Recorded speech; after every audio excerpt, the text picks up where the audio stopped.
I guess first things first, you got a big series upcoming this weekend. Just talk about the big challenge and going to Gainesville. Oh, it's always a challenge. No matter, it's a rivalry game, so it doesn't matter who's ranked what, or every year is the same thing. It's a big rivalry game, and it brings the best out of both teams normally. I guess it sounds like Jim's not going to make it up there. Can you sort of update how he's doing and his spirits and all that?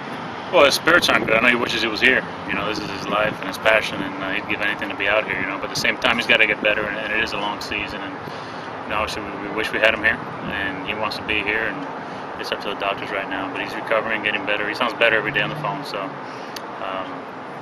won't be here this weekend, but I probably, if I had to bet on it, he'd be here next weekend for the first ACC weekend.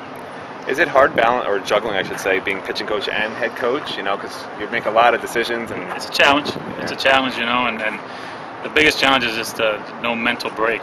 You go from defense to offense, and try to think ahead of what you want to do if lead up guy gets on, or different situations. So it's just not a mental break, and it's just like it's 3 hours of constant thinking, and definitely going with a headache.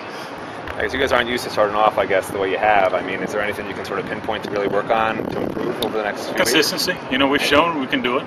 We've had some good games and put all three aspects of the game together.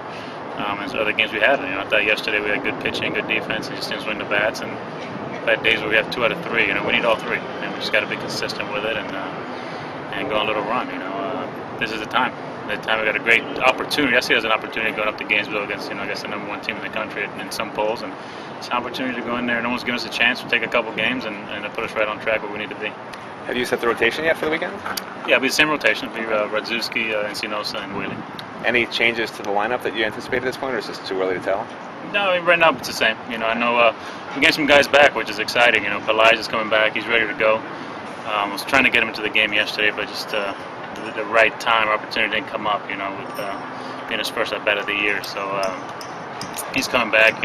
Freshman Julian Santos is coming back in a couple of weeks, and Corey Jansen's been cleared to start catching bullpens. So we've had some injuries. We were missing Adam Sargent yesterday's game as well, and he's played a key role so far in our bullpen. So those guys have been sorely missed, and we're looking forward to having them back. And the last thing for me, I was talking to Sammy Abrams. I just want to do a little something on him. I know he's a walk-on, which is sort of unusual for a walk-on to do that well against the Marlins.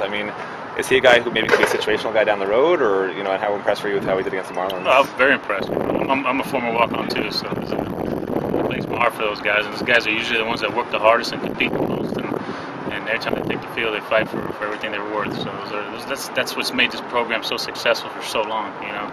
And he definitely is a guy that's going to get some innings and kind of a right-handed specialist out of the bullpen. And he did a great job against the Marlins, and he'll get more opportunities as the season goes. Awesome. Thanks, Jay.